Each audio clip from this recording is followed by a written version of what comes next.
जालन्याच्या अनवा गावात महाशिवरात्रीच्या दिवशी 26 फेब्रुवारी रोजी रात्री कैलास बोराडे यांना लोखंडी रॉडने चटके देऊन गंभीर जखमी केल्याचा व्हिडिओ व्हायरल झाला।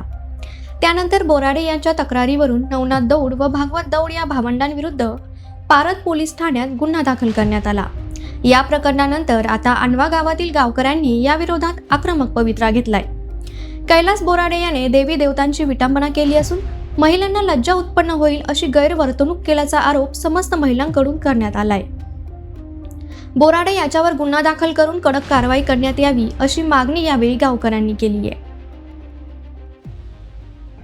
आज मी तुम्हाला सांगू इच्छितो की आमच्या पंचक्रोशीत भोकरदन तालुक्यात जो संतापाची लाट उसळली आहे की हिंदू देवदेवतावर जो चाललेला अत्याचार, एखादा व्यक्ती जर मंदिरात जाऊन वारंवार मद्यधुंद अवस्थेत त्या ठिकाणी जाऊन आमच्या आस्थेला कोणीतरी असं बोट लावण्याचा प्रयत्न करेन, आम्ही अशा आस्थेला समजून घेणार नाही आणि आम्ही अशा माणसाला त्या विरोधात आम्ही भारत पोलीस स्टेशन गेला असताच त्या ठिकाणी आम्ही PSI साहेबाला विचारणा केली की साहेब तुम्ही आला कैलास नावाचा बोराडे ह्यो नाव मंदधुंद अवस्थेत जातो आणि त्या ठिकाणी महिलासमोर कपडे काढतो, देवावर बसतो, हे तुम्हाला योग्य वाटतं का? अशा माणसाला तुम्ही त्याच्यावर कारवाई केल्यावर त्याचा FIR फाडला गेला पाहिजे। कुठं एक असं वाटतं मला की भोकरदन तालुक्यातलं जे पारस पोलीस स्टेशन आहे ह्या ठिकाणी हे पोलीस स्टेशन नसून ह्या ठिकाणी एका भारतीय जनता पार्टीचं कार्यालय आहे का, अशी आम्हाला सामान्य माणसाला भीती वाटू लागली।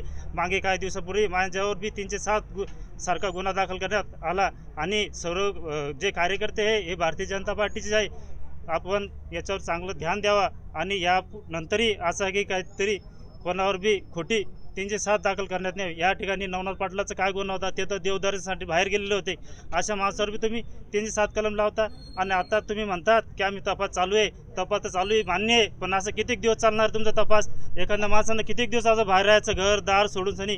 आणि खोट्या माणसाला आपण जर साथ देत असन एखाद्या माणसाच्या राजकारणी माणसाचं ऐकून हे योग्य नाही। जो चालला भोकरदनमध्ये हे गैरप्रकार चालू आहे। तुमचं लक्ष दारूगडी नाही, सट्ट्याच्या अट्ट्याकडे नाही आणि तुम्ही फक्त साधे सिंबल एक राजकारण काढायचं म्हणून एक तालुका अध्यक्ष मागे लागले, हे किती योग्य वाटतं तुम्हाला? तुम्ही साहेब थोडं लक्ष द्याच, कारण आम्ही SP साहेब ॲडिशनल SP साहेबाला भेटलो आता, त्याशिवाय निवेदन दिलं, पण त्याला तेच विचारणा केली मी ना की तुम्ही नवनाथ दौड पाटलाचा काही संबंध नसून हे सत्य घटना आहे। आणि जो आरोपी आहे त्याने बी हे मान्य केलं होतं की नवनाथ पाटलाचे तर काही हस्तक्षेप नाही, पण गावातली काही राजकारणी आहे त्याच्या असं सांगण्यावरून तो 2-2 दिवसाला आपले स्टेटमेंट बदलू राहिलो साहेब। आणि त्याला आता तुम्ही एक क्वार्टर जर दाखवली ती उठून उभा राहील आणि चालायला लागत, पण आज तुम्ही राजकारणाबाबत तुम्ही कोणाचा बी गलत त्याचा वापर करून कोणाचं नाव तुम्ही 3-7 मध्ये दाखल करू राहिले। एवढं बोलतो थांबतो। राजू शेठ सोनोने, ग्रामपंचायत सदस्य अनवापाडा।